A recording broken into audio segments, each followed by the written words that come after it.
Փորձել եք երբեք փախչել անցյալից, բայց այն մի նույն է, գտել է ձեզ, ահա թե ինչ պատահեց, երբ նա ակամայից վերադարձավ այն վայրը, որը երդվել էր մոռանալ, այնտեղ մի հին հայացք ներսից քանդեց նրան, անիմաստ դարձրեց այն ամենը, ինչ նա կառուցել էր։ Եվ հիմա, ես ձեզ հրավիրում եմ նրա հետ զգալու այդ կասկածը, որին միայն սիրտն է կարող պատասխանել, մնալ թե նորից հեռանալ, եթե այս պատմությունը ձեզ դուր եկավ, բաժանորդագրվեք մեր ալիքին, կիսվեք սիրելիների հետ, մի մոռացեք մեզ պատմել, թե որտեղից եք դիտում։ Ավտոբուսը հատում էր հողածածկ ճանապարհը, բարձրացնելով կարմիր փոշի կիզիչ կեսօրվա արի տակ։ Մեքենայի ներսում Ռաֆայելը նայում էր մառախլապատ պատուհանից, մինչ լանդշաֆտը աստիճանաբար փոխվում էր, Երանի շենքերն ու բետոնը մնացել էին հետում շատ ժամեր առաջ, հիմա, ինչ երում էր, մետաղալարե ցանկապատեր էին, անվերջ արոտավայրեր, փոքրիկ սպիտակեցված տներ, որոնք այստեղ ու այնտեղ հայտնվում էին որպես ժամանակի դեմ դիմադրության կետեր։ Ռաֆայելին պետք չէր անգամ ցուցանակները կարդալ, իմանալու համար, որ հասնում էր, նրա ամբողջ մարմինը ճանաչում էր խոնավ հողի բույրը, խառնված փայտի վառարանի ծխին, դա Դիլիջանն էր, Տավուշի մարզում, նրա հայրենի քաղաքը, այն վայրը, որը նա թողել էր 12 տարի առաջ, հին ճամպրուկով հսկայական երազանքով աչքերում, նա չէր պլանավորում այդքան շուտ վերադառնալ, իրականում նա ընդհանրապես չէր պլանավորում վերադառնալ։ Երանում կյանքը դարձել էր նրա ապաստանը միաժամանակ բանտը, Ռաֆայելը զրոյից տեխնոլոգիական ընկերություն էր կառուցել, իր անունը տեսել էր գործարար ամսագրերում, հարստություն էր կուտակել, որը երբեք չէր պատկերացրել հնարավոր, երբ տղա էր, բայց ինչ-որ պահի, անվերջ հանդիպումների դատարկ գործարար ճաշկերույթների մեջ, նա մոռացել էր սիրով պատրաստված ուտեստի համը, մոռացել էր, թե ինչպես էր արթնանում առանց քաղաքի աղմկոտ ձայնի, մոռացել էր, թե ինչ էր նշանակում զգալ, որ ինչ-որ մեկը իսկապես հոգ էր տանում։ Զարմիկի հարսանիքի հրավերը եկել էր 3 շաբաթ առաջ, Դանիելը, ընտանիքի կրտսերը, վերջապես պետք է ամուսնանար Մարինեի հետ, հարան իջան քաղաքից մի աղջկա, արարողությունը համեստ էր լինելու, գլխավոր եկեղեցում, որին հաջորդելու էր խնջույքը համայնքի սրահում։ Ռաֆայելը քիչ էր մնում մերժեր, նա հանդիպումներ ուներ նշանակված, պայմանագրեր կնքելու, ներդրողներ տպավորելու, բայց ինչ-որ բան այդ ձեռագիր հրավերում, կլոր խնամքով գրված տառերով, նրա ներսում քնած լար էր շոշափել, միգուցե կարոտներ, միգուցե հոգնածություններ, միգուցե պարզապես հետաքրքրություններ, տեսնելու, թե ամեն ինչ ինչպես էր այդքան ժամանակից հետո, երբ ավտոբուսը վերջապես կանգ առավ Դիլիջանի փոքրիկ ավտոկայանում, Ռաֆայելը իջավ, իր հետ տանելով միայն մի կաշվե ուսապարկ, որը չափազանց թանկ էր այդ վայրի համար։ Նրա իտալական կոշիկները դիպան անհարթ սալահատակին, նա անմիջապես օտարություն զգաց, նա չափազանց լավ հագնված էր, չափազանց մաքուր, չափազանց փայլուն այդ քաղաքի համար, որը կարծես ժամանակի մեջ կանգ էր առել, նույն գունավոր տները, նույն փայտե պատուհանները, նույն բնակիչները։ Նստած մայթերին դիտող անցորդներին, ոմանք նրան անմիջապես ճանաչեցին, ուրիշներին մի քանի վայրկյան պահանջվեց, մինչ հիշողությունը կտեղավորվեր, դա ծեր Սարգիսն էր, անկյունի խանութի տերը, ով առաջինը ողջունեց նրան, տղամարդն ավելի մոխրագույն էր, ավելի կորացած, բայց ժպիտը նույնն էր, ինչ միշտ, Ռաֆայել, որդիս, վերադարձա՞լ ես, տես թե ինչքան ես մեծացել ու ուժեղացել, կարծում եմ մեզ այստեղից արդեն չես հիշում, Ռաֆայելը ժպտաց, շփոթված, սեղմեց ծերունու կոշտացած ձեռքը, ինչպե՞ս մոռանայի, պարոն Սարգիս։ Այս քաղաքը փորագրված է իմ մեջ, և իսկապես այդպես էր, յուրաքանչյուր անկյուն հիշողություն էր բերում, այնտեղ էր, որ նա ընկերները գնդակ էին խաղում մինչ արի մայր մտնելը, մի փոքր այն կողմ դպրոցն էր, որտեղ անցկացրել էր մանկության լավագույն վատագույն պահերը, և հրապարակից անմիջապես հետո, ձախ շրջադարձից այն կողմ, նրա տունն էր, Հեղինեի, միայն անունը մտածելիս, Ռաֆայելը կրծքավանդակում սեղմում զգաց, Հեղինե Կարապետյան, հյուսերով աղջիկը, որը նստում էր առաջին նստարանին, միշտ իր նախաճաշը կիսում նրա հետ։ Ամաչկոտ դեռահասը, որը կարմրում էր, երբ նա անցնում էր, մեղմ աչքերով աղջիկը, որը նրան, խնամքով ծալված թղթի վրա, սիրո խոստովանություն էր տվել 1 շաբաթ առաջ, մինչ նա կմեկներ Երան, նա այդ թուղթը պահել էր տարիներով, մինչ մի օր, բնակարանը փոխելիս, կորցրել էր, բայց երբեք չէր մոռացել բառերը, երբեք չէր մոռացել, թե ինչպես էր նա դողում, այն տալիս, երբեք չէր մոռացել այն լուռ խոստումը, որ տվել էր ինքն իրեն, որ կվերադառնա, երբ առաջարկելու բան ունենա, բայց 12 տարի էր անցել, և հիմա, քայլելով Դիլիջանի նեղ փողոցներով, Ռաֆայելը մտածում էր, թե արդյոք Հեղինեն դեռ այնտեղ էր ապրում, արդյոք նա ամուսնացել էր, արդյոք երեխաներ ուներ, արդյոք դեռ հիշում էր իրեն, նրան ամուսնացած, ուրիշի հետ երջանիկ գտնելու գաղափարը ցավում էր այնպես, որ նա չէր կարողանում բացատրել, Զարմիկի տուն հասավ կեսօրին, Դանիելն ու Մարինեն նրան դիմավորեցին ամուր գրկախառնություններով, ուրախության բացականչություններով, տունը փոքր էր, բայց հարմարավետ, լի ծաղիկներով, զարդարանքներով հարսանիքի համար, որը լինելու էր 2 օրից Ռաֆայելին տեղավորեցին հետի փոքրիկ սենյակում, որը դեռ թարմ ներկի հոտ ուներ, Մարինեն սուրճ եգիպտացորենի բլիթ պատրաստեց, նրանք երեքով նստեցին խոհանոցի սեղանի շուրջ, զրուցելու, Դանիելն էր, ով սուրճի մեկ կումից մյուսին, արձակեց ռումբը, չգիտակցելով ազդեցության չափը, ախ Ռաֆա, չես հավատա թե ով է լինելու մեր հարսանիքի քավորը, Հեղինեն, հիշո՞ւմ ես նրան, այստեղի քաղաքային դպրոցի ուսուցչուհին, նա Մարինեն շատ մտերիմ ընկերներ են, Ռաֆայելը քիչ էր մնում խեղդվեր սուրճից։ Փորձեց ձայնը պահել կայուն։ Երբ հարցրեց անտարբերություն ծածնելով, Հեղինե Կարապետյանը, այն նիհար աղջիկը, որն ապրում էր եկեղեցու մոտ, Դանիելը բարձր ծիծաղեց, նիհար, տղա, դու իսկապես տեղյակ չես, Հեղինեն գեղեցիկ կին է դարձել, բայց շարունակում է ապրել նույն տանը, հոգ տանել իր կյանքի մասին, դասավանդել երեխաներին, Մարինեն ասում է, որ նա քաղաքի երեխաների կեսի քավորն է, եւ նա ամուսնացած է, հարցը դուրս եկավ, մինչ Ռաֆայելը կկարողանար զսպել այն, Մարինեն Դանիելը հետաքրքրասեր հայացքներ փոխանակեցին, Մարինեն պատասխանեց, մեղմ գրեթե մայրական ձայնով, ոչ, Ռաֆայել, Հեղինեն երբեք չի ամուսնացել, իրականում նա երբեք լուրջ հարաբերություններ չի ունեցել ոչ մեկի հետ, որքան մենք գիտենք, նա շատ զուսպ կին է, գիտես։ Տարիներ շարունակ հոգ էր տանում իր մոր մասին, ով հիվանդացել էր, խեղճ տիկին Կարինեն մահացել է մոտ 3 տարի առաջ, այդ ժամանակից ի վեր, Հեղինեն մենակ է ապրում այդ մեծ ու լուր տանը, ցավալի է տեսնել այդքան երիտասարդ այդքան մենակ։ Ռաֆայելը կոկորդում հանգույց զգաց, Հեղինեն մենակ, Հեղինեն սպասում էր։ Կամ միգուցե ոչինչ չէր սպասում, պարզապես ապրում էր, մեղքի զգացումը ուժեղ հարվածեց, նա թողել էր նրան հետում, խոստացել էր վերադառնալ, պարզապես անհետացել էր, ամբողջ կյանք էր կառուցել առանց հետ նայելու, իսկ նա մնացել էր այնտեղ, նույն տանը, նույն քաղաքում, ապրելով նույն կյանքը, պետք է տեսնեմ նրան, մտածեց Ռաֆայելը, պետք է իմանամ, թե արդյոք դեռ ինչ-որ բան կա, պետք է հասկանամ, թե ինչու իմ սիրտը թռչկոտեց, միայն նրա անունը լսելով այդքան ժամանակից հետո, հաջորդ առավոտ, Ռաֆայելը վաղ արթնացավ, աքաղավների կանչը թարմ սուրճի բույրը նրան անկողնուց հանեցին, հագավ ավելի պարզ հագուստ, ջինսե տաբատ բաց գույնի վերնաշապիկ, դուրս եկավ քաղաքում զբոսնելու։ Ցանկանում էր ճանաչել յուրաքանչյուր անկյուն, յուրաքանչյուր բույր, յուրաքանչյուր ձայն, ցանկանում էր իրեն նորից դրա մի մասը զգալ, թեկուզ մի քանի օրով, անցավ կենտրոնական հրապարակով, որտեղ երեխաները խաղում էին պահմտոցի, մինչ մայրերը զրուցում էին ծառերի ստվերում գտնվող նստարաններին, անցավ մթերային խանութով, դեղատնով, թերթի կրպակով, բոլորը ճանաչում էին նրան, բոլորը կանգ էին առնում զրուցելու, մեծ քաղաքի մեծ կյանքի մասին հարցնելու, մեկնաբանելու, թե ինչպես էր նա փոխվել, ավելի լուրջ, ավելի տղամարդ, եւ հետո մի անկյուն։ Շրջելիս նա տեսավ նրան, Հեղինեն կանգնած էր քաղաքային դպրոցի դիմաց, զրուցելով ավելի տարեց կնոջ հետ, նա կրում էր պարզ ծաղկավոր բամբակյա զգեստ, մազերը հավաքած ցածր հանգույցով, թիտակ շագանակագույն պանակ էր տանում, նա ծիծաղում էր ինչ-որ բանի վրա, որ ասում էր մյուս կինը, այդ պարզ ու բյուրեղյա ծիծաղը հատեց հեռավորությունը հարվածեց Ռաֆայելին որպես բռունցք Ստամոքսին, նա ավելի գեղեցիկ էր, քան հիշում էր, կամ միգուցե պարզապես հասունությունն էր, որ նրան տվել էր ավելի հանգիստ, ավելի խորը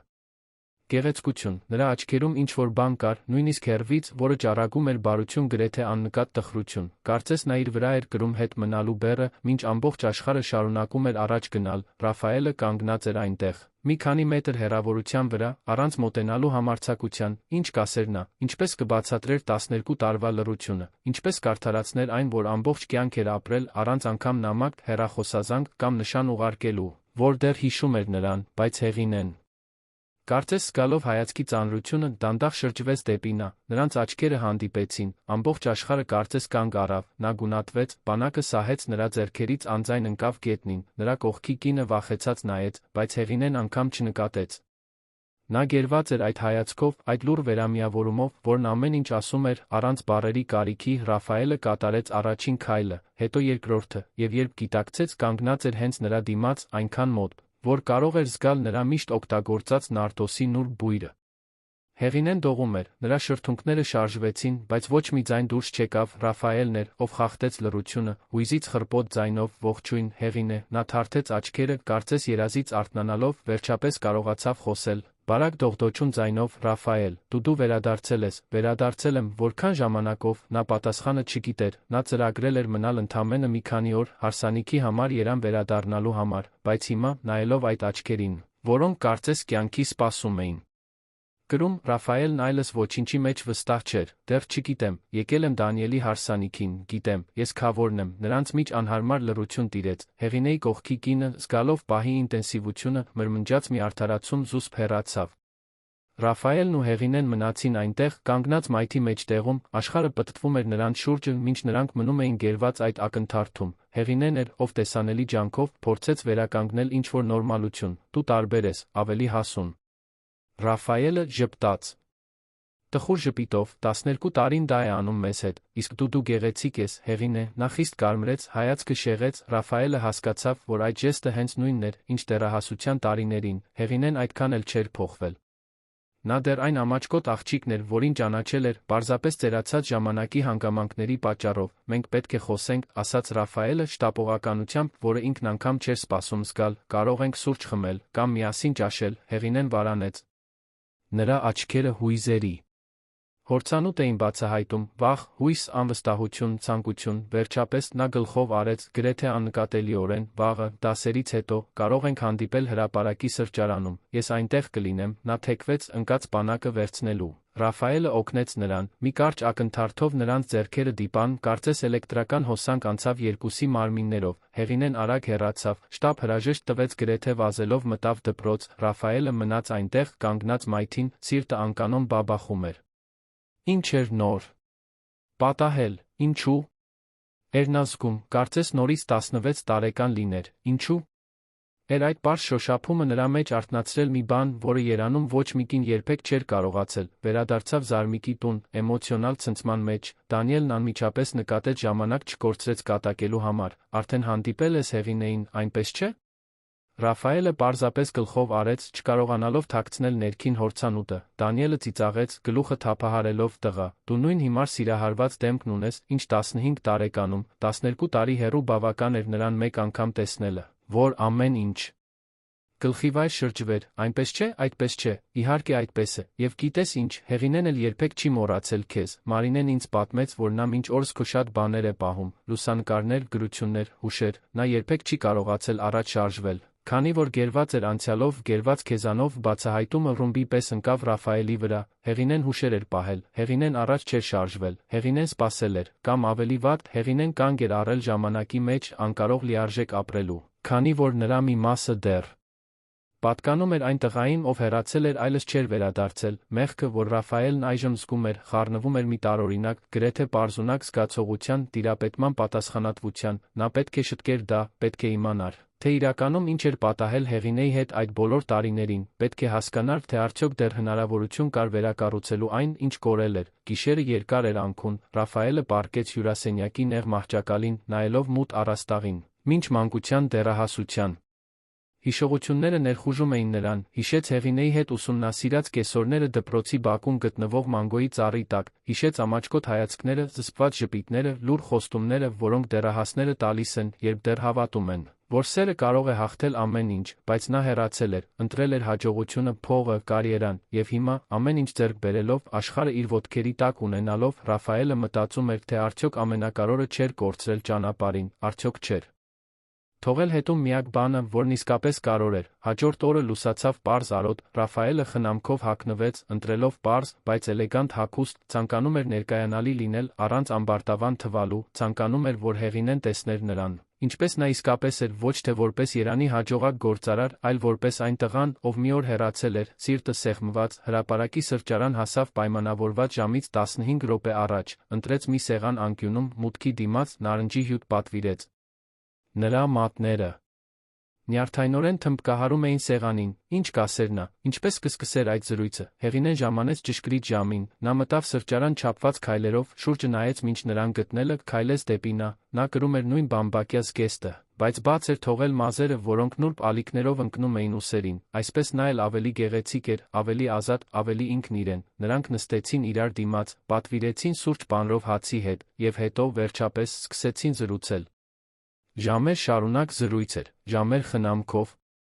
բացահայտումների, կիսված հիշողությունների, իմաստով լի լռությունների, Հեղինեն պատմեց մոր հիվանդության տարիների մասին, թե ինչպես էր հրաժարվել իր սեփական երազանքներից, մինչ վերջ լինելու տիկին Կարինեի կողքին, պատմեց մենակության մասին, դատարկ գիշերների մասին, այն զգացողության մասին, որ գերված էր մի կյանքում, որն իրականում իրենը չէր, եւ Ռաֆայելը, շատ ժամանակ անց առաջին անգամ, անկեղծ էր, պատմեց հաջողության մասին, որը երբեք երջանկություն չէր բերել։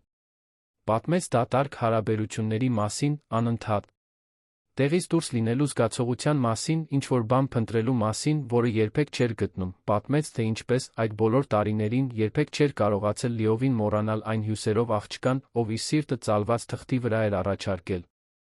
Երբ Արը սկսեց մայր մտնել, սրճարանը սկսեց փակվել, նրանք դեռ այնտեղ էին, զրուցում էին, կարծես ժամանակը երբեք չէր անցել, եւ 12 տարվա մեջ առաջին անգամ թե Ռաֆայելը, թե Հեղինեն զգացին մի բան, որը մոռացել էին, թե ինչպես էր զգացվում՝ հույս։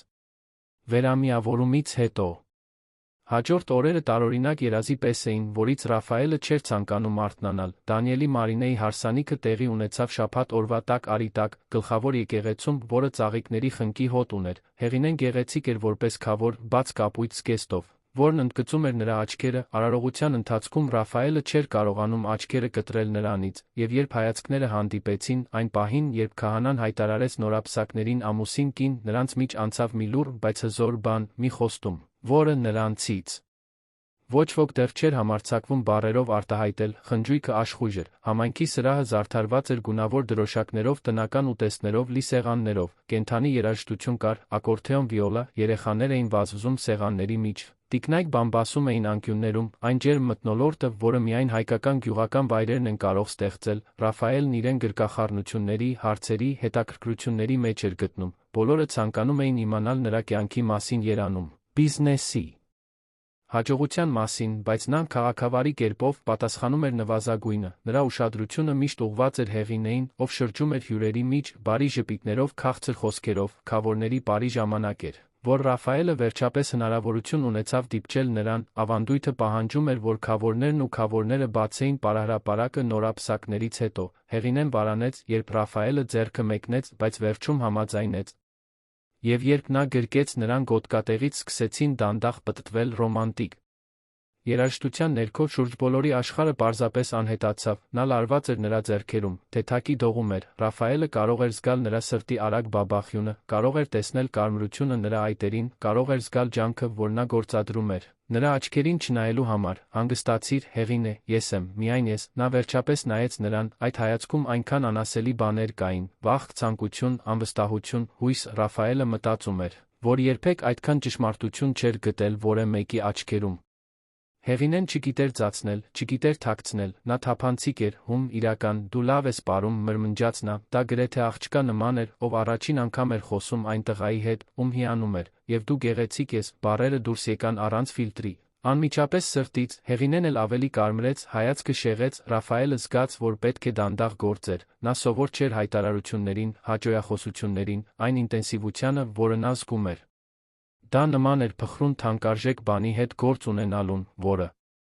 կարող էր կոտրվել ցանկացած կտրուկ շարժումից։ Երբ երաժշտությունը ավարտվեց, Ռաֆայելը չէր ցանկանում բաց թողնել նրան, բայց ստիպված էր դա անել։ Այլ զույգեր սկսեցին լցնել պարահրապարակը, կյանքը շարունակվեց նրանց շուրջը, բայց ինչ-որ բան փոխվել էր։ Անտեսանելի արգելք էր կոտրվել, եւ երկուսն էլ գիտեին դա։ Ավելի ուշ, արդեն խնջույքի վերջում, Ռաֆայելը հնարավորություն ունեցավ մենակ մնալու Հեղինեի հետ սրահի հետի փոքրիկ այգում։ Նա նստած էր փայտե նստարանին, նայելով աստղերին, հեռավոր մելամաղձոտ արտահայտությամբ։ Կարող եմ նստել։ Հեղինեն գլխով արեց, Ռաֆայելը նստեց նրա կողքին, պահպանելով անվտանգ հեռավորություն։ Նրանք լուռ մնացին մի որոշ ժամանակ, պարզապես լսելով ներսից եկող խնջույքի խուլ ձայները։ Եթե դուր է գալիս, մեկնաբանեք, թե ինչ կարծիք ունեք մեր զույգի սիրավեպի մասին։ Հեղինեն էր, ով խախտեց լռությունը, ցածր ձայնով հույզով լի, որը նա փորձում էր զսպել։ Ես չէի սպասում, որ դու կվերադառնաս, Ռաֆայել, ոչ այսպես, ոչ այդքան ժամանակից հետո, ես էլ չէի սպասում։ Բայց ահա ես այստեղ եմ, եւ որքան ժամանակով, հարցն անխուսափելի էր։ Ռաֆայելը գիտեր, որ վաղ թե ուշ նա կտա այն, եւ նա պետք է անկեղծ լիներ, նույնիսկ եթե ճշմարտությունը ցավեցներ։ Ի սկզբանե ես պետք է մնայի միայն մինչ հարսանիքը, բայց հիմա չգիտեմ։ Երանում պարտավորություններ ունեմ, ընկերություն ունեմ ղեկավարելու, բայց այն պահից, երբ քեզ տեսա, Հեղինե, այդ ամենը պակաս կարևոր է թվում։ Նա նայեց նրան հույսի անհավատության խառնուրդով։ Մի ասա դա, մի տուր խոստումներ, որոնք չես կարող կատարել։ Ես ոչ մի խոստում չեմ տալիս, ես պարզապես անկեղծ եմ։ Դու ինձ շարժեցիր, Հեղինե, ավելի շատ, քան պատկերացնում էի հնարավոր այդքան ժամանակից հետո։ Նա հայացքը շեղեց, ձեռքերը ծալելով ծնկներին, Ռաֆայելը նկատեց, որ արցունքներ կային նրա աչքերի անկյուններում։ Ես 12 տարի փորձել եմ մոռանալ քեզ, Ռաֆայել, 12 տարի համոզել եմ ինձ, որ դու չես վերադառնա, որ հիմարությունն է շարունակել սպասել, բայց ամեն անգամ, երբ ինչ-որ մեկը հայտնվում էր, ամեն անգամ, երբ ինչ-որ մեկը հետաքրքրություն էր ցուցաբերում, ես համեմատում էի քեզ հետ, այն տղայի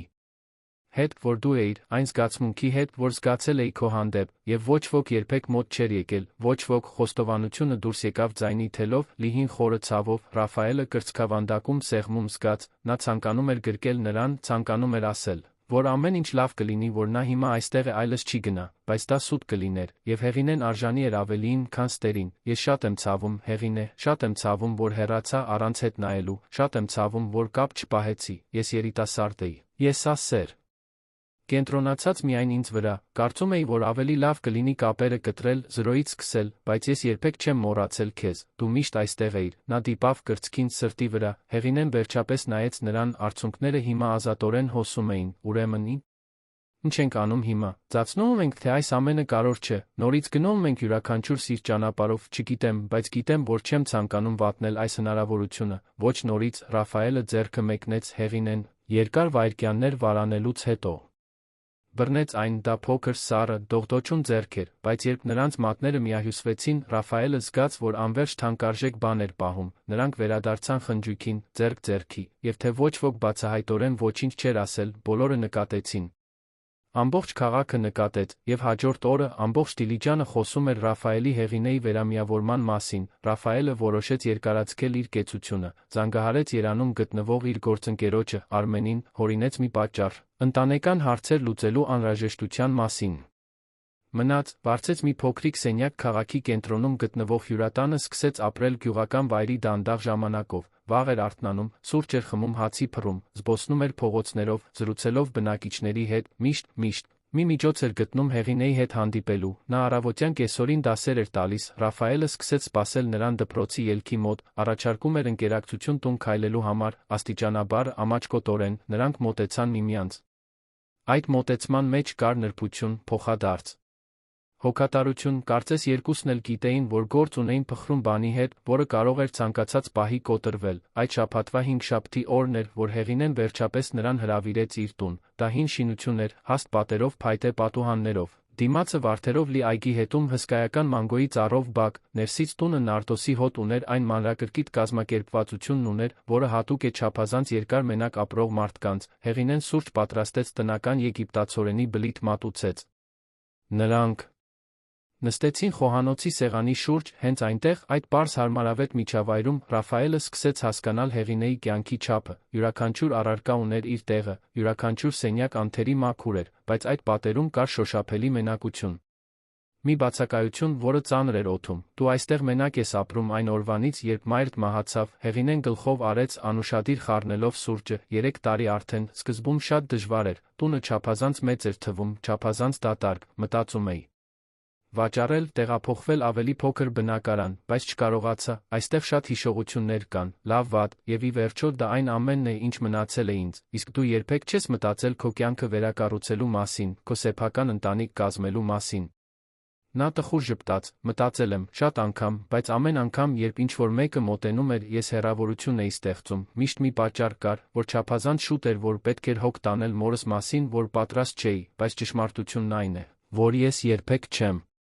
կարողացել ինձ իսկապես հանձնել ոչ մեկին, որովհետև մի մասը դեռ պատկանում էր քեզ, Ռաֆայելը անխոս մնաց, Հեղինեի խոստովանությունը միաժամանակ ազատագրող գերող էր, նա սիրել էր նրան այդ բոլոր տարիներին, սպասել էր, նույնիսկ առանց խոստումների։ Պահել էր մի զգացմունք, որը պետք է լիներ պարզապես դեռահասական սեր, այն վերածել էր մի բանի, որը սահմանել էր նրա ամբողջ կյանքը, իսկ հիմա կարծում ես դեռ ինչ-որ բան զգում ես իմ հանդեպ, թե պարզապես կարոտ է, Հեղինեն նայեց նրա աչքերին, այդ հայացքում կար մի ինտենսիվություն, որը վախեցնում էր, ես չգիտեմ, թե ինչ եմ զգում, Ռաֆայել, ես վախենում եմ նորից վիրավորվելուց, վախենում եմ, որ դու կվերադառնաս Երան, նորից կթողնես ինձ այստեղ, վախենում եմ, որ ես պարզապես մի հիշողություն եմ, մի ֆանտազիա այն բանի մասին, ինչ դու կորցրել ես, հիմա ցանկանում ես վերականգնել մի որոշ ժամանակով, այդպես չէ, Հեղինե, այդպես չէ, ուրեմն ինչ է։ Ռաֆայելը խորը շունչ քաշեց, պետք է անկեղծ լիներ, նույնիսկ եթե ճշմարտությունը բարդ էր, ես էլ չգիտեմ, թե կոնկրետ ինչ եմ զգում, չգիտեմ, սեր է, կարոտ է, թե Մեղք, բայց գիտեմ, որ այն պահից, երբ նորից տեսա քեզ, ոչինչի մասին չեմ կարողանում մտածել, գիտեմ, որ այստեղ լինելը քեզ հետ ինձ ավելի կենդանի է զգացնել տալիս, քան զգացել եմ վերջին 12 տարում, եւ գիտեմ, որ ցանկանում եմ պարզել, թե դա ինչ է նշանակում, այս անգամ չեմ ցանկանում փախչել, Հեղինեն փակեց աչքերը, կարծես փորձում էր զսպել արցունքները, երբ նա նորից բացեց դրանք, այնտեղ որոշում կար, ուրեմն մնաս մի քանի օր, տեսնենք թե ինչ կլինի, բայց ինձ խոստումներ մի տուր, որոնք չես կարող կատարել, մի տուր ինձ հույսեր, եթե չես կարող մնալ մինչ վերջ, Ռաֆայելը գլխով արեց, դա համաձայնություն էր, լուր ուխտ, նրանք կփորձեին, հնարավորություն կտային այն բանին, որը սկսվել էր դեռահասության տարիներին ընդհատվել ժամանակի կողմից։ Հաջորդ օրերը նման էին ուշ դեռահասության սիրավեպի, Ռաֆայելն ու Հեղինեն զբոսնում էին քաղաքում, քայլում էին մինչ մերձակա նստում էին ափերին, զրուցելով մինչ արի մայր մտնելը, նա պատմում էր Երանի մասին, արագացած կյանքի մասին, ձեռքբերումների կորուստների մասին։ Նա խոսում էր աշակերտների մասին, գյուղական հանրակրթական դպրոցում դասավանդելու դժվարությունների մասին, փոքրիկ հաճույքների մասին, որոնք գտնում էր առօրյայում, այդ պահերին կար քաղցրություն, թեթություն, բայց կար նա լարվածություն։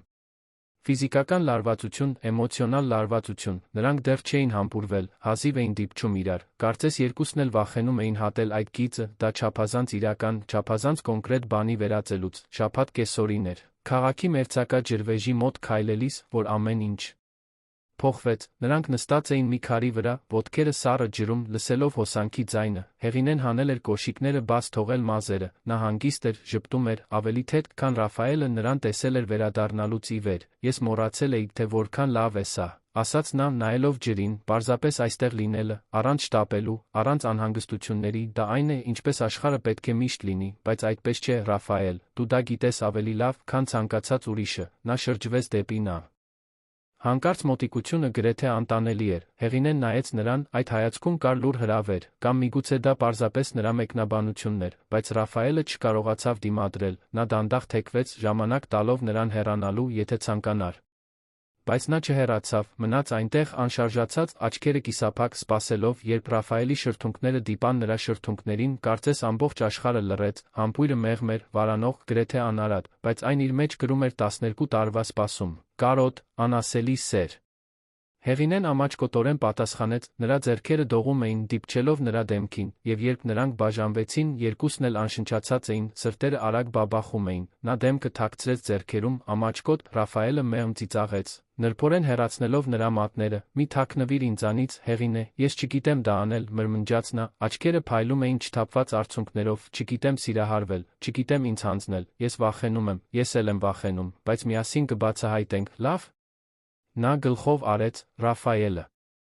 գրկեց նրան, նրանք մնացին այնտեղ գրկախառնված, մինչ արը սկսում էր մայր մտնել հորիզոնում ջրվեժը շարունակում էր իր հավերժական երգը, բայց ամեն ինչ խաղաղություն թեթություն չէր, քաղաքը դիտում էր, եւ ոչ բոլորն էին ուրախ այդ մոտեցումից, կար Մարտինը, տեղացի ֆերմերը, ով միշտ հետաքրքրություն էր ցուցաբերել Հեղինեի նկատմամբ, ռեսուրսներ ունեցող, լավ կապեր ունեցող մարդ էր, նա երբեք լավ չէր ընդունել նրա մերժումները տարիների ընթացքում, նա Ռաֆայելում սպառնալիք էր տեսնում, մի ներխուժող, ով դրսից էր եկել։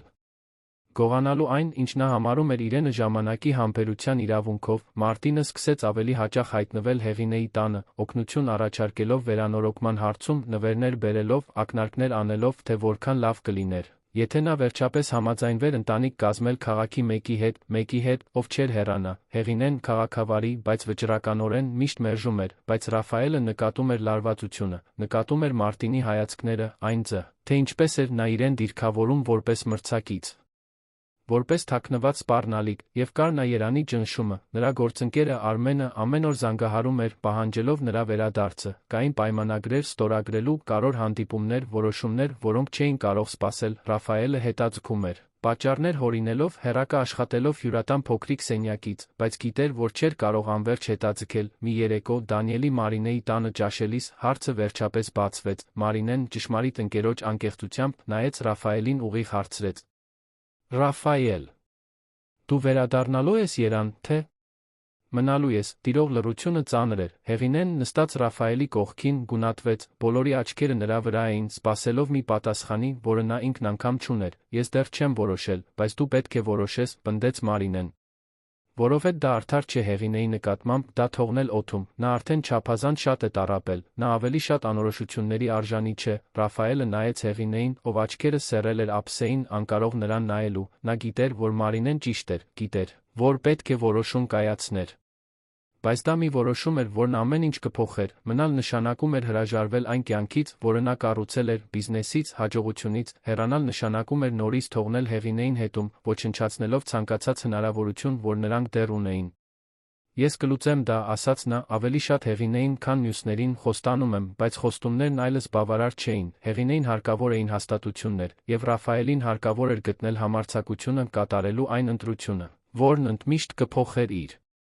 կյանքը, Ռաֆայելի կայացրած որոշումը ծանր քարի պես ընկած էր նրա ուսերին, Դանիելի տանը ճաշելուց հետո հաջորդող օրերին նա իրեն բաժանված գտավ երկու բոլորովին տարբեր աշխարհների մեջ, մի կողմից կյանքը, որը նա կառուցել էր Երանում, ընկերությունը, որը նա ստեղծել էր զրոյից, ֆինանսական պարտավորությունները, աշխատակիցները, որոնք կախված էին նրանից, մյուս կողմից Հեղինեն, հանգիստ քաղաքը, ավելի պարզ, բայց անվերջ ավելի ճշմարիտ կյանքի հնարավորությունը, նա փորձեց պատկերացնել Հեղինեին Երանում։ Նրան կտաներ իր ժամանակակից բնակարան Արաբկիրում, թանկարժեք ռեստորաններ, գործարար խնջույքներ, որտեղ բոլորը խոսում էին թվերի շահույթների մասին, նա փորձեց պատկերացնել նրան քայլելով աղմկոտ փողոցներով, նստելով լեփ-լեցուն մետրոյով, գործ ունենալով քաղաքային բռնության քաոսային երթևեկության հետ, և չկարողացավ, Հեղինեն պատկանում էր Դիլիջանին այնքան, որքան հրապարակի դարավոր ծառերը կամ Սալահատակի քարերը, նրան այնտեղից պոկելը կնշանակեր ոչնչացնել նրա էությունը, բայց ինչ, եթե նա մնար, կկարողանար հրաժարվել ամեն ինչից, հաջողությունից, ճանաչումից, այն կյանքից, որի համար այդքան պայքարել էր, և ավելի կարևոր, արդյոք արդար կլիներ խնդրել, որ Հեղինեն ընդուներ մի տղամարդու, ով դեռ հայտնաբերում էր, թե իրականում ով էր, այդ անպատասխան հարցերի տառապանքը սպառում էր նրան։ Ռաֆայելը սկսեց ավելի հեռու, ավելի լուր դառնալ, Հեղինեն նկատեց, իհարկե նկատեց, նա միշտ չափազանց զգայուն էր եղել, չափազանց ուշադիր, և այդ հեռավորությունը նրան ցավեցնում էր այնպես, որ նա փորձում էր թաքցնել, բայց չէր կարողանում։ Հինգշաբթի կեսօրին էր, երբ Ռաֆայելը հեռակա աշխատում էր վատ ինտերնետով սրճարանում, որ Արմենը զանգահարեց շտապողականությամբ, որն այլս հետաձգումներ չէր ընդունում, Ռաֆայել, դու ինձ պետք ես այստեղ, հիմա, ամերիկյան ընկերության հետ պայմանագիրը խրված է, նրանք կստորագրեն միայն, եթե դու ներկա լինես հանդիպմանը, մենք խոսում ենք 2 միլիոն դրամի մասին, դու չես կարող պարզապես այսպես անհետանալ, գիտեմ, Արմեն, բայց ես կարևոր հարցեր եմ լուծում այստեղ, ավելի կարևոր, քան ընկերությունը, ավելի կարևոր, քան այն ամենը, ինչ մենք միասին կառուցել ենք, տղա, ես չգիտեմ, թե ինչ է կատարվում քեզ հետ, բայց դու պետք է վերադառնաս իրականություն, դու պատասխանատվություններ ունես, Ռաֆայելը զայրացած անջատեց հեռախոսը, զայրացած Արմենից, զայրացած իրավիճակից, զայրացած ինքն իրենից։ Որովհետև խորքում նա գիտեր, որ Արմենը ճիշտ էր, նա իսկապես պատասխանատվություններ ուներ, և դրանցից փախչելը լուծում չէր, այդ գիշեր նա գնաց Հեղինեի տուն, նա քննությունների թերթիկներ էր ուղղում խոհանոցի սեղանին, ընթերցանության ակնոցները քթին, կարմիր գրիչը ձեռքին։ Երբ նրան տեսավ, ժպտաց, բայց դա թույլ, անհանգիստ ժպիտ էր, մենք պետք է խոսենք, 4 բառ, որոնք ոչ ոք չի ցանկանում լսել, Հեղինեն դրեց գրիչը, հանեց ակնոցները, նայեց նրան մի արտահայտությամբ, որը վատագույնն էր ակնկալում, դու գնում ես։ Դա հարց չէր, դա փաստի արձանագրում էր, Ռաֆայելը նստեց նրա դիմաց, բռնեց նրա ձեռքերը, ես պետք է վերադառնամ Երան, ամենաքիչը մի քանի օրով, ես կարևոր հանդիպում ունեմ, մի պայմանագիր, որը կարող է որոշել ընկերության ապագան, բայց ես կվերադառնամ, Հեղինե։ Խոստանում եմ, որ կվերադառնամ, նա ձեռքերը քաշեց նրա ձեռքերից, ձեռքերը ծալեց կրծքին պաշտպանական ժեստով, մի տուր խոստումներ, Ռաֆայել, ոչ նորից, դա խոստում չէ, դա վստահություն է, ես պարզապես պետք է այնտեղ որոշ բաներ լուծեմ, որոշ գործարքներ կնքեմ, հետո կկարողանամ ավելի լավ կազմակերպվել, և ինչ ես ինձ ասում, որ քո կյանքը կբաժանես Երանի այստեղի մեջ, որ կգաս ու կգնաս, որովհետև դա լուծում չէ, Ռաֆայել, դա պարզապես անխուսափելին հետաձգելն է, նրա ձայնը լի էր ցավով, որը խորապես կտրում էր։ Ռաֆայելը գիտեր, որ նա ճիշտ էր, բայց չգիտեր, թե ինչպես լուծել դա, ինչ ես ուզում, որ անեմ, Հեղինե, ուզում ես, որ հրաժարվեմ այն ամենից, ինչ կառուցել եմ, ուզում ես, որ դեն նետեմ տարիների աշխատանքը, ես ոչինչ չեմ ուզում։ Երբեք ոչինչ չեմ խնդրել, դու ես վերադարձել, դու ես նորից շարժել ինձ, դու ես խոստումներ տվել աչքերով, ժեստերով, համբույրներով, և հիմա նորից փախչում ես, ես չեմ փախչում, ես փորձում եմ գտնել մի միջոց, որ դա աշխատի։ Բայց Հեղինեի աչքերն արդեն լի էին արցունքներով, Ռաֆայելը Հասկացավ, որ պարտվում էր այդ մարտը, գիտես, թե ինչն է խնդիրը, Ռաֆայել, դու ուզում ես ունենալ երկու աշխարհները, ուզում ես Երանի հաջողությունը այստեղի հանգստությունը, ուզում ես այն կնոջը, ով քեզ սպասել է 12 տարի, բայց առանց հրաժարվելու այն կյանքից, որը կառուցել է նրանից հեռու, եւ այդպես չի աշխատում, ոչ իսկական սիրով, ուրեմն ասա, թե ինչ ես ուզում, ես ուզում եմ, որ դու ընտրես, իրականում ընտրես, ոչ կիսով չափ, ոչ պայմաններով։ Ընտրիր Երանը կամ ընտրիր մեզ, որովհետև ես այլս չեմ։ Դիմանում ապրելու խոստումներով անորոշություններով վերջնագիրը դրված էր, հիմա կամ երբեք, Ռաֆայելը խուճապ զգաց, նա պատրաստ չէր այդ որոշմանը, նրան ժամանակ էր պետք, բայց ժամանակը հենց այն էր, ինչ Հեղինեն այլս չուներ տալու։ Նա այդ գիշեր դուրս եկավ նրա տնից, առանց պատասխանի, եւ Հեղինեն մենակ մնաց խոհանոցում, լուր լացելով քննությունների թերթիկների վրա, որոնք չէր կարողանա ավարտել ուղղելը, Ռաֆայելը հաջորդ օրերն անցկացրեց լիակատար շփոթության մեջ։ Ամրագրում էր վերադարձի տոմսը Երան, հետո չեղարկում։ Զանգահարում էր Արմենին, ասելով, որ կվերադառնա, հետոս մեկ պատճառ էր հորինում, քայլում էր Դիլիջանի փողոցներով ուրվականի պես, առանց նպատակի, առանց իմաստի, ծեր Սարգիսն էր, ով նրան գտավ մենակ նստած հրապարակում։ Ծիրանենու ստվերի տակ գտնվող նստարանին, տղամարդը նստեց նրա կողքին, առանց թույլտվություն խնդրելու, ծխեց ծղոտե ծխախոտ, մնաց այնտեղ, լուռ, պարզապես կիսելով տարածությունը, սիրո խնդիրներ, տղա, Ռաֆայելը դառը ժպտաց, այդքան ակնհայտ է։ Սարգիսը դանդաղ արտաշնչեց ծուխը, երբ քեզ նման տղամարդը, ով կարող էր աշխարհի ցանկացած վայրում լինել, օրերով շրջում է փոքր քաղաքում, դա միայն կին կարող է լինել, եւ այն դեմքով, որ ունես, կարծում եմ Հեղինեն է, Ռաֆայելը գլխով արեց, հերքելու ուժ չունենալով, այդ աղջիկը շատ է տառապել, գիտես։ Ամբողջ երիտասարդությունը կորցրել է մորը խնամելով, մերժել է փեսացուի հետից, եւ գիտես ինչու, որովհետև քեզ էր սպասում, կարող ես հերքել, կարող ես հիմարություն համարել, բայց դա ճշմարտությունն է, նա երբեք չի հաղթահարել այն տղային, ով հեռացել էր։ Գիտեմ, եւ հենց դրա համար է այդքան դժվար, որովհետև ես կցանկանայի նրան տալ այն ամենը, ինչին նա արժանի է, բայց չգիտեմ, կկարողանա, Զերունին նայեց նրան իմաստնությամբ, ով շատ է ապրել էլ ավելի շատ է սովորել, գիտես, թե ինչն է քո խնդիրը, Ռաֆայել, դու փորձում ես սերը պլանավորել, կարծես դա բիզնես լինի, կշռելով, դրական բացասական կողմերը գնահատելով, ռիսկերը հաշվարկելով, բայց սերը այդպես չի աշխատում, սերը մութի մեջ թռիչք է, վստահել է, մի մարդու ընտրել ամեն ինչ դրա շուրջ կառուցել։ Իսկ եթե սխալ ընտրեմ, ապա սխալ ընտրեցիր, բայց գոնե ընտրեցիր, ավելի լավ է սխալվել փորձելով, քան ամբողջ կյանքը մտածել, ինչ կլիներ, եթե համարձակություն ունենայիր, Սարգիսի խոսքերը օրերով արձագանքում էին Ռաֆայելի մտքում, նա գիտեր, որ ծերունին ճիշտ էր։ Գիտեր, որ պետք է որոշում կայացնել ապրել հետանքների հետ, բայց վախը կատվածահար էր անում, մինչդեռ Մարտինը Ռաֆայելի վարանումը հնարավորություն էր համարում, նա ուժեղացրեց իր մոտեցումները Հեղինեի նկատմամբ, հայտնվում էր դպրոցում ծաղիկներով, առաջարկում էր տանել։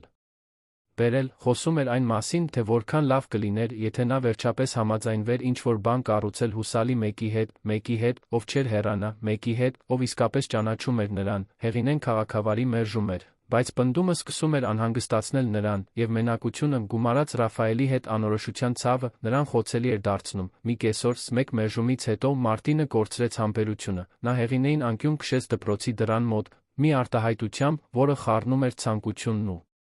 զայրույթը, մինչ երբ ես սպասելու նրան, Հեղինե, նա կգնա, դու դա գիտես, եւ քեզ կթողնի այստեղ նորից մենակ, ինձ հետ այլ կլիներ, ես այստեղ եմ, միշտ եղել եմ, ինձ հանգիստ թող Մարտին, ես քեզ հետ ոչինչ չեմ ուզում, դու չգիտես, թե ինչ ես ուզում, դու կույր ես դեռահասության երակայությունից, բայց Ռաֆայելն այլս այն տղան չէ, նա հարուստ գործարար է, սովոր է այլ կյանքի, իսկապես կարծում ես, որ նա ամեն ինչից կհրաժարվի քեզ համար, Մարտինի խոսքերը թե վատ մտադրությամբ ասված, դիպան բաց վերքերին։ Հեղինեն գիտեր, որ նա մասամբ ճիշտ էր, Ռաֆայելն այլ էր հիմա, ապրում էր այլ աշխարհում, իսկ նա պարզապես մի գյուղական ուսուցչուհի էր, առանց մեծ հավակնությունների, առանց մեծ ձեռքբերումների, ինչ կարող էր նա առաջարկել նրա նման մեկին։ Այդ գիշեր, մենակ տանը, Հեղինեն լացեց այնպես, ինչպես չէր լացել մոր մահից ի վեր, լացեց մենակության, սպասման, հույսի համար, որը համառորեն չէր մահանում, նույնիսկ երբ բանականությունն ասում էր հրաժարվել, Ռաֆայելը, առանց իմանալու Հեղինեի Մարտինի մեջ տեղի ունեցած բախման։ մասին վերջապես որոշում կայացրեց, զանգահարեց Արմենին, պայմանավորվեց իր վերադարձը Երան, հաջորդ օրը կմեկներ, կլուծեր ընկերության անլուծելի հարցերը, կկնքեր պայմանագիրը, հետո կվերադառնար, վերջնական որոշում կայացնելու, նրան պետք էր այդ ժամանակը, այդ տարածությունը պարզ մտածելու համար, բայց Հեղինեին չպատմեց, վախենում էր նրա արձագանքից, վախենում էր նրան էլ ավելի վիրավորելուց, այսպիսով, պարզապես լուր հավաքեց իր ուղեբեռը, խնդրեց Դանիելին տեղեկացնել, երբ նա արդեն հեռացած լիներ, դա սխալ էր։ Սարսափելի սխալ, երբ Հեղինեն իմացավ, արդեն ուշ էր, Ռաֆայելն արդեն ավտոբուսում էր, արդեն թողնում էր Դիլիջանը հետում, և նա զգաց, կարծես նորից ապրում էր 12 տարի առաջվա մղձավանջը, նա հեռացել էր առանց հրաժեշտի, նորից, ցավն ահավոր էր։ Հեղինեն փակվեց տանը, զանգահարեց դպրոց, ասելով, որ հիվանդ է, 2 օր անկողնում անցկացրեց, առանց ուտելու, առանց ապրելու ցանկության, Մարինեն փորձեց այցելել նրան, բայց նա դուռը չբացեց, ցանկանում էր մենակ մնալ իր ցավի, իր հիասթափության, այն վստահության հետ, որ հիմարություն էր հավատալ, թե այս անգամ այլ կլինի։ Երանում Ռաֆայելը սուզվեց աշխատանքի մեջ գրեթե հուսահատ ինտենսիվությամբ, կնքեց պայմանագիրը, մասնակցեց հանդիպումների, կարևոր որոշումներ կայացրեց, Արմենը թեթացած էր նրան նորից տեսնելուց, բայց նկատում էր, որ ինչ-որ բան տարբեր էր։ Ռաֆայելը ֆիզիկապես այնտեղ էր, բայց նրա միտքը այլ տեղ էր։ Սուրճի ընդմիջման ժամանակ Արմենը վերջապես հարցրեց. «Լավ ես, տղա, կարծես այլ մոլորակում ես»։ Ռաֆայելը հոգոց հանեց, անգամ խառնելով սուրճը. «Ես ինչ-որ մեկին թողել եմ հետում, Արմեն»։ Կարոր մեկին։ Այն գյուղական ուսուցչուհին, ինչպես գիտես, դժվար չէ եզրակացնել, դու շաբաթներով անհետանում ես, վերադառնում ես տարբեր, շեղված, հաստատ կին է, և պետք է հատուկ լինի, որ քեզ այդպես թողնի։ Ռաֆայելը պատմեց ամեն ինչ, պատմեց Հեղինեի մասին, 12 տարվա սպասման մասին, վերամիավորման մասին, 2 աշխարհների միջ կաթվածահարող կասկածի մասին։ Արմենը լուր լսեց նրան, երբ Ռաֆայելն ավարտեց, հեգնական ժպտաց. «Գիտես, թե ինչ եմ կարծում, կարծում եմ դու արդեն կայացրել ես քո որոշումը։ Պարզապես վախենում ես խոստովանել, ինչ ես ուզում ասել, ուզում եմ ասել, որ դու պետք չէր վերադառնայիր, կարող էիր կնքել այդ պայմանագիրը տեսակոնֆերանսով, ստորագրել փաստաթղթերը թվային եղանակով, դու վերադարձար, որովհետև վախենում էիր։ Վախենում էիր նրան ընտրելուց, զղջալուց, բայց տղա, նայիր քեզ, դու թշվառ ես, և դա այն պատճառով չէ, որ հեռու ես Երանից, դա այն պատճառով է, որ հեռու ես նրանից։ Արմենի խոսքերը ապտակի պես էին, Ռաֆայելը հասկացավ, որ իր գործընկերը ճիշտ էր։ Նա փախչում էր, նորից, որովհետև ավելի հեշտ էր փախչել, քան բախվել ձախողման հնարավորությանը, երջանիկ լինելու հնարավորությանը այնքան այլ կերպ, քան միշտ պլանավորել էր։ Այդ գիշեր, մենակ իր դատարկ բնակարանում, Ռաֆայելը կայացրեց իր կյանքի ամենակարևոր որոշումը, դա հեշտ չէր լինի։ Նա պետք է ամեն ինչ վերակառուցեր, պատասխանատվություններ պատվիրակեր, մի միջոց գտներ ընկերությունը հեռակա ղեկավարելու համար, բայց դա հնարավոր էր, և ավելի կարևոր դա այն էր, ինչ նրա սիրտը գոռում էր, որ անի, զանգահարեց Հեղինեին։ Հեռախոսը մի քանի անգամ զնգաց, բայց նա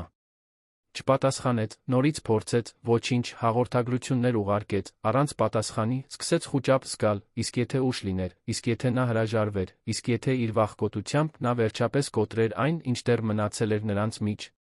Զանգահարեց Մարինեին, հուսահատված, նա չի ուզում խոսել ինձ հետ, շատ է վիրավորված, Ռաֆայել, դու հեռացար առանց հրաժեշտի, նորից, գիտես, թե դա ինչ արեց նրա հետ, գիտեմ, ես հիմար էի, բայց պետք է խոսեմ նրա հետ, պետք է բացատրեմ, ապա վերադարձիր։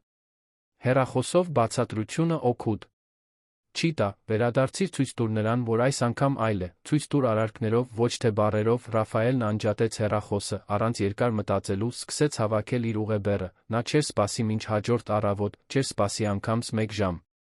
Կվերցներ առաջին իսկ հնարավոր ավտոբուսը, կվերադառնար Դիլիջան, կվերադառնար Հեղինեի մոտ, և այս անգամ այլս չէր փախչի։ Մինչ Ռաֆայելը վերադառնում էր, Հեղինեն իր տանն էր, նայելով սենյակի առաստաղին, փորձելով ուժ գտնել առաջ շարժվելու համար։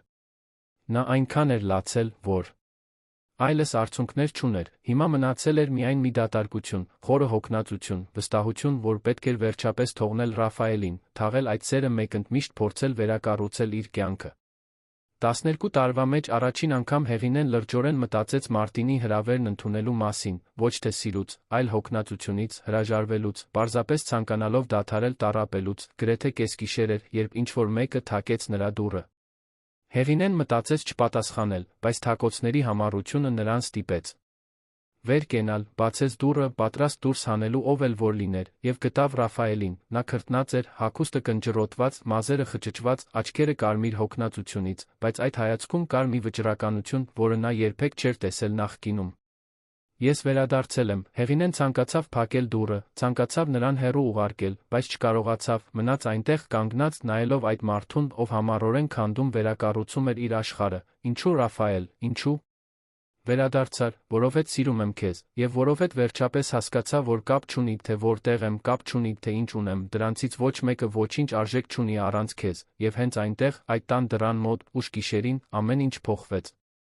Հեղինեն վերջապես թույլ տվեց արցունքներին թափվել, եւ Ռաֆայելը գրկեց նրան այնպես, որ բառերը չէին կարող արտահայտել, նրանք դեռ շատ բան ունեին լուծելու, շատ զրույցներ արջում, բայց առաջին անգամ վերամիավորվելուց ի վեր երկուսն էլ զգում էին, որ ճիշտ ճանապարհի վրա էին, որ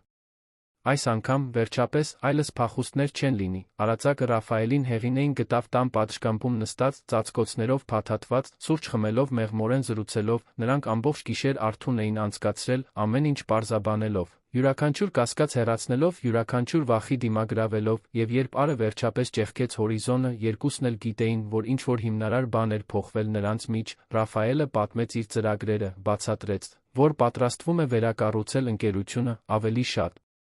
պարտականություններ պատվիրակել Արմենին հեռակա աշխատել Դիլիջանից, անհրաժեշտության դեպքում ժամանակ առ ժամանակ կմեկներ Երևան, բայց նրա բազան այնտեղ կլիներ, նրա հետ, Հեղինեն դեռ անվստահ հարցրեց, թե արդյոք նա վստահ է, արդյոք չի զղջա։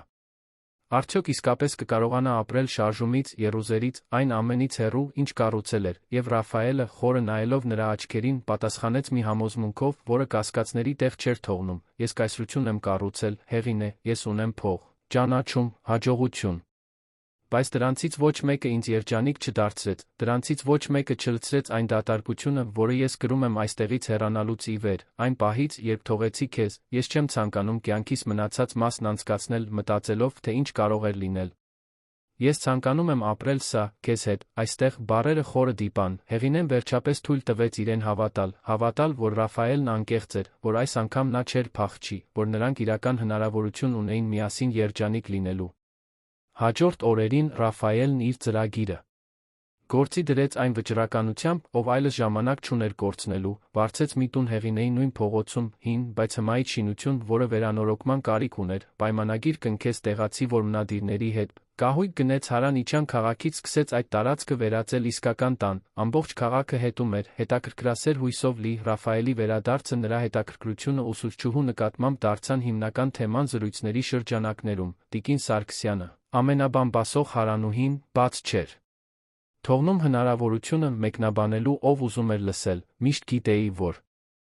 այդ երկուսը միմյանց համար էին, մանուկ հասակից, պարզապես հույս ունեի, որ Ռաֆայելը հիմար չի լինի նորից բաց թողնելու, եւ Ռաֆայելը մտադիր չէր բաց թողնել, օրերն անցկացնում էր հեռակա աշխատելով, ընկերության հարցերը տեսակոնֆերանսով լուծելով, բայց միշտ ժամանակ էր գտնում Հեղինեի հետ լինելու համար, միասին ճաշում էին, քայլում էին քաղաքում, այցելում էին մերձակա գյուղացիական արտադրողներին, նա սկսեց ներգրավվել համայնքի մեջ, խորհրդատվություն առաջարկելով փոքր բիզնեսներին, օգնելով կազմակերպել տեղական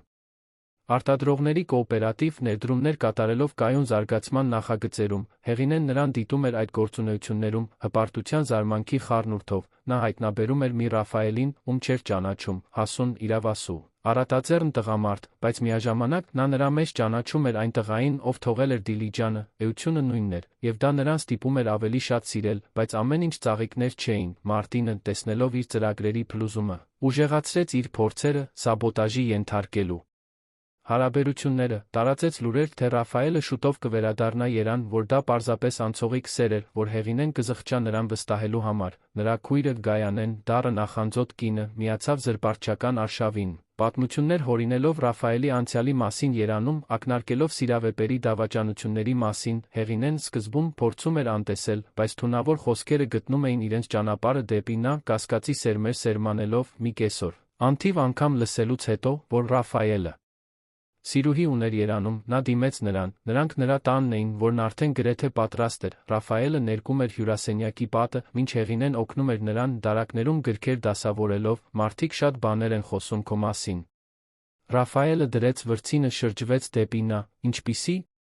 բաներ, որ դու մեկ այլ կին ունես Երևանում, որ պարզապես ժամանակ ես անցկացնում այստեղ, որ շուտով կգնաս, Ռաֆայելը հոգոց հանեց, ձեռքերը սրբեց կտորով մոտեցավ նրան, Հեղինե, նայիր ինձ, դու հավատում ես այդ բաներին, նա վարանեց, Ռաֆայելը հասկացավ, որ այո, նրա մի մասը հավատում էր, կամ գոնե վախենում էր, որ դրանք ճշմարիտ էին, նա վերցրեց հեռախոսը, ապա կողպեց տվեց նրան, նայիր, տես իմ հաղորդագրությունները, իմ կոնտակտները, իմ լուսանկարների պատկերասրահը, ես թաքցնելու ոչինչ չունեմ։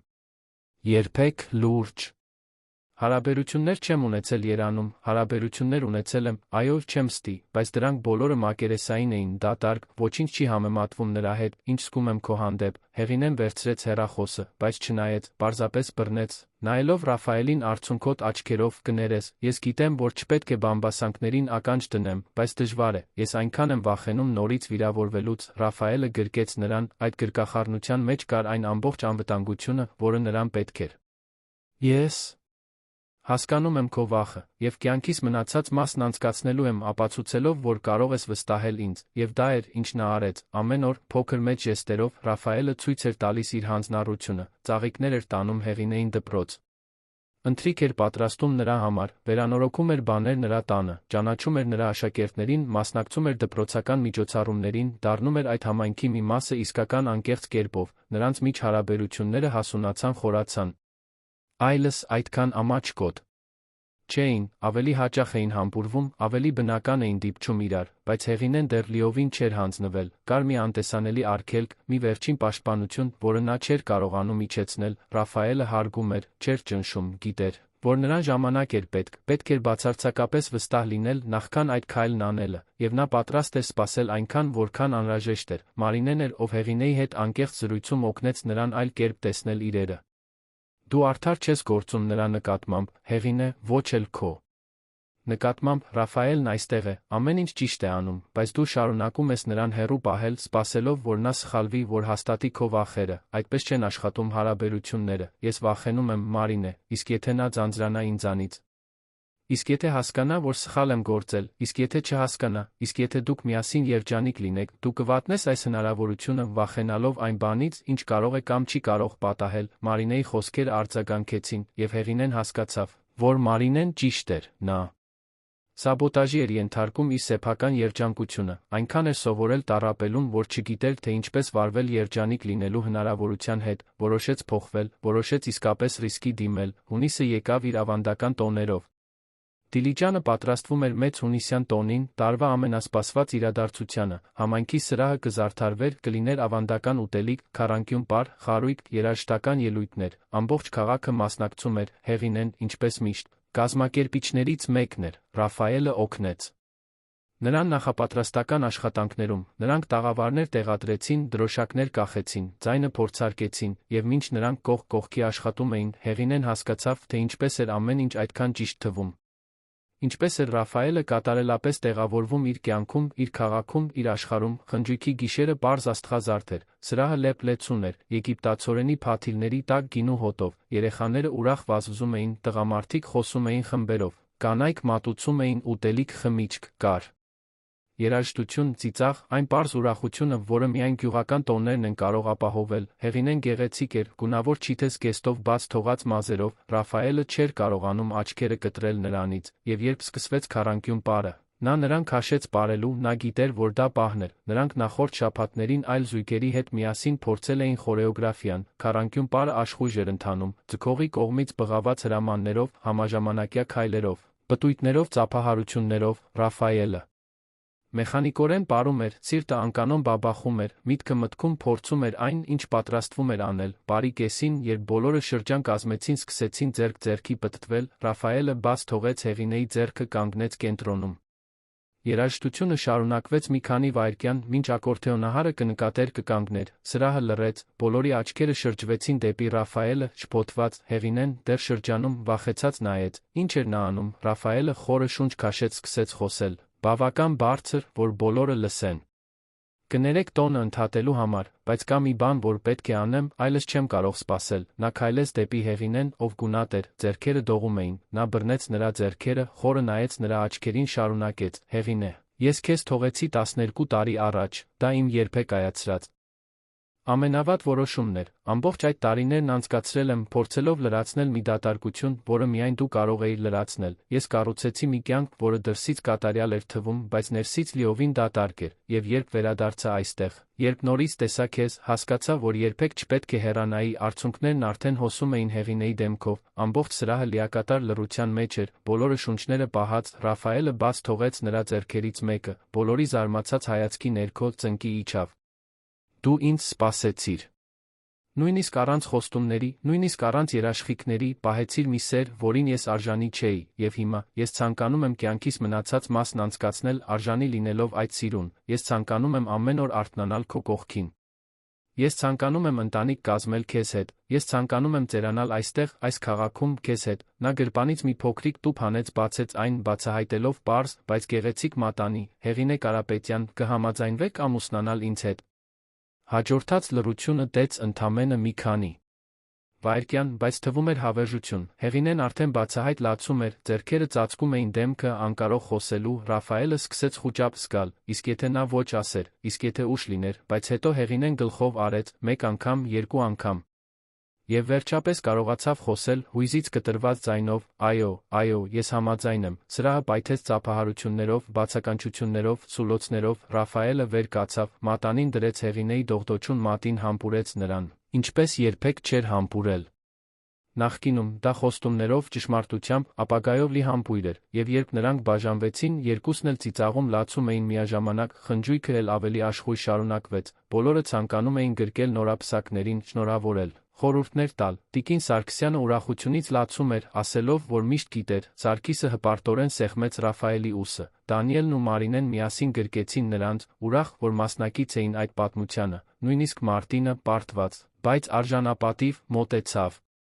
Շնորհավորեց, նա ճանաչեց, որ Ռաֆայելը սիրում էր Հեղինեին այնպես, ինչպես ինքը երբեք չէր կարող, երջանկություն մաղթեց երկուսին էլ, այդ գիշեր, երբ խնջույքն ավարտվեց, բոլորը տուն գնացին, Ռաֆայելն ու Հեղինեն ձեռք ձեռքի քայլեցին Դիլիջանի դատարկ փողոցներով, նրանք կանգ առան հրապարակում, նստեցին նստարանին, որտեղ շատ անգամ էին զրուցել դեռահասության տարիներին, չեմ հավատում, որ սա տեղի է ունենում, մրմնջաց Հեղինեն, նայելով մատին դրված մատանուն, հավատա, դա իրական է, և հավերժ կլինի, նա գլուխը հենեց նրա ուսին, նրանք մնացին այնտեղ գրկախառնված, նայելով աստղերին, հաջորդող ամիսները պատրաստության հարմարվողականության մեջ էին, Ռաֆայելն ավարտեց ընկերության վերակառուցումը, պաշտոնապես ձակերպեց համագործակցությունը Արմենի հետ այնպես, որ թույլ տար նրան հեռակա աշխատել, վաճառեց իր բնակարանը Երանում, Հեղինեն շարունակում էր դասավանդել, բայց հիմա աչքերում նոր փայլով մի թեթությամբ, որը բոլորը նկատում էին, նրանք հարսանիքը նշանակեցին հաջորդ տարվա համար, ժամանակ տալով ամեն ինչ հանգիստ կազմակերպելու համար, դա նույն եկեղեցում էր լինելու, որտեղ ամուսնացել էին Դանիելն ու Մարինեն, որին հաջորդելու էր խնջույքը սրահում, պարզ, բայց իմաստալից, նրանք սկսեցին միասին ապրել Ռաֆայելի վերանորոգած տանը, սկզբում տարօրինակ էր, հարմարվել միմյանց սովորություններին, սովորել կիսել տարածությունը, առօրյան, բայց դրանք փոքր ճշգրտումներ էին, կատարված համբերությամբ սիրով, Հեղինեն հայտնաբերեց, որ Ռաֆայելը խռմփում էր անկազմակերպ էր, Ռաֆայելը հայտնաբերեց, որ Հեղինեն պերֆեկցիոնիստ էր համառ, բայց նրանք սովորեցին ծիծաղել այդ տարբերությունների վրա, լրացնել միմյանց, փոխանակ բախվելու, կյանքը շարունակվում էր իր հունով, Ռաֆայելը երբեմն մեկնում էր Երան, բայց միշտ անհամբեր վերադառնում էր, մեծ քաղաքն այլևս չէր գայթակղում նրան, նրա տեղն այնտեղ էր, այդ քարե փողոցներում, այդ լույսով լի տանը, այն կնոջ կողքին, ով սիրել էր նրան, երբ նա ոչ ոք էր, շարունակում էր սիրել նրան հիմա, երբ նա ինչ-որ մեկն էր, Հեղինեն իր հերթին ծաղկում էր, թույլ տվեց իրեն սիրվել, խնամվել, երջանիկ լինել. Հայտնաբերեց, որ պետք չէր միշտ ուժեղ լինել, որ կարող էր հենվել Ռաֆայելի վրա, վստահել նրան, կառուցել նրա հետ միասին, նրանք որդեգրեցին մի շուն, որը մի օր հայտնվեց դռան մոտ, անվանեցին նրան Սուրճ, որովհետև նա բոված սուրճի գույն ուներ, բակում այգի տնկեցին. Պատշգամբի համար ցանց գնեցին, սկսեցին իսկապես արմատներ գցել, հարսանիքը տեղի ունեցավ առոտ շաբաթ առավոտյան, Հեղինեն շողում էր պարզ էլեգանտ զգեստով, որը կարել էր տեղացի դերձակուհին, Ռաֆայելը բաց կոստյում էր կրում անդադար ժպտում էր. Եկեղեցին լեփ-լեցուն էր. Ամբողջ քաղաքն այնտեղ էր, ականատես լինելու այդ սիրուն, որն այդքան երկար էր սպասել իրականանալու համար, երբ նրանք երդվեցին, երբ քահանան նրանց հայտարարեց ամուսին կին, երբ նրանք համբուրվեցին բոլորի հուզված ծափահարությունների ներքո, Ռաֆայելը զգաց, որ իր կյանքը վերջապես իմաստ ուներ, բոլոր ընտրությունները, բոլոր ոլորապտույտ ճանապարհները, բոլոր ցավերն ու կասկածները հանգեցրին այդ պահին, եւ արժեր յուրաքանչյուր վայրկյանը, խնջույքն անմոռանալի էր, շատ ուտելիք, կենդանի երաժշտություն, պարեր, ծիծաղ, դա ոչ միայն Ռաֆայելի Հեղինեի հարսանիքի տոնակատարությունն էր, այլ սիրո, որը դիմակայում է, որը համբերատար սպասում է, որը հաղթահարում է վախերն ու անորոշությունները, մի նույն է, մնում է, երբ առը սկսեց մայր մտնել հյուրերը սկսեցին հեռանալ։ Ռաֆայելն ու Հեղինեն հրաժեշտ տվեցին գնացին իրենց մեղրամիսը, ոչ թե էկզոտիկ վայրեր կամ թանկարժեք հանգստավայրեր, նրանք գնացին սարերում գտնվող մի պարզ հյուրատուն, որտեղ մեկ շաբաթ անցկացրեցին միայն իրենք երկուսով, նոր ձեռով բացահայտելով միմյանց հիշողություններ, ստեղծելով ապագայի մասին երազելով, եւ երբ նրանք վերադարձան Դիլիջան, վերադարձան որպես ամուսին կին, պատրաստ ապրելու այն կյանքը, որին այդքան երկար էին սպասել, պարզ, բայց ճշմարիտ կյանք, սիրով լի կյանք, հաջորդող տարիները իսկական երջանկության էին։ Ռաֆայելն ամրապնդեց իր բիզնեսը, հեռակա աշխատելով դարձավ հարգված անձ համայնքում, օգնեց զարգացնել նախագծեր, որոնք օգուտ բերեցին ամբողջ քաղաքին, Հեղինեն շարունակում էր դասավանդել, ազդելով երեխաների սերունդների կյանքի վրա, նրանք երեխաներ ունեցան։ Սկզբում մի աղջիկ, ով ժառանգեց մոր աչքերը հոր ժպիտը, հետո մի տղա, համառ էներգիայով լի, տունը, որը նախկինում չափազանց լուռ էր, հիմա լի էր կյանքով, աղմուկով, սիրով, միշտ չէր հեշտ, նրանք ունեցան իրենց վեճերը, իրենց տարաձայնությունները, իրենց դժվար պահերը, բայց ամեն ինչի դիմագրավեցին միասին, վստահ լինելով, որ ճիշտ էին ընտրել, որ այն սերը, որին այդքան երկար էին սպասել, արժեր յուրաքանչյուր մարտահրավերը, եւ հանգիստ գիշերներին, երբ երեխաներն արդեն քնած էին, քաղաքը լռում էր, Ռաֆայելն ու Հեղինեն նստում էին պատշգամբում, ձեռք ձեռքի, նայելով աստղերին, եւ շնորհակալություն էին հայտնում, շնորհակալություն վերամիավորման, երկրորդ հնարավորության համար, համարձակություն ունենալու համար, ամեն ինչից վեր սերն ընտրելու համար, որովհետև ի վերջո նրանք հայտնաբերեցին, որ իսկական սերը դա չէ, որ արագ հեշտ է պատահում, դա այն է, որը դիմակայում է ժամանակին, որը համբերատար սպասում է, որը դիմագրավում է վախերին, անորոշություններին, մի նույն է, մնում է, դա այն է, որը փոխակերպում է, որը բուժում է, որը լրացնում է, եւ այդ սերը, նույնիսկ հազվագյուտ, հնարավոր է։ Պարզապես պետք է համարձակություն ունենալ այն ընտրելու համար, պատմության ավարտը, սիրելի ունկնդիրներ, հուսով ենք, որ Ռաֆայելի Հեղինեի պատմությունը դիպել է ձեր սրտին, եթե հուզվեցիք այս սիրուց, որը 12 տարի էր սպասել իրականանալու համար։ Թողեք ձեր հավանումը, բաժանորդագրվեք ալիքին մեկնաբանություններում պատմեք, թե ինչն է ձեզ ամենաշատը տպավորել, արդյոք Ռաֆայելի համարձակությունն էր, ամեն ինչ թողնելու համար, արդյոք Հեղինեի ուժն էր, հավատալու սիրուն։ Ամեն օր մենք ներկայացնում ենք նմանատիպ ինտենսիվ պատմություններ, որոնք բացահայտում են մարդկային հոգու ամենախորը կողմը, որոնք ցույց են տալիս, որ իսկական սերը գոյություն ունի, արժե սպասել։ Սպասում ենք ձեզ հաջորդ դրվագում, մեկ պատմությամբ, որը կշարժի ձեր հույզերը, ձեզ կստիպի հավատալ սիրո փոխակերպող ուժին։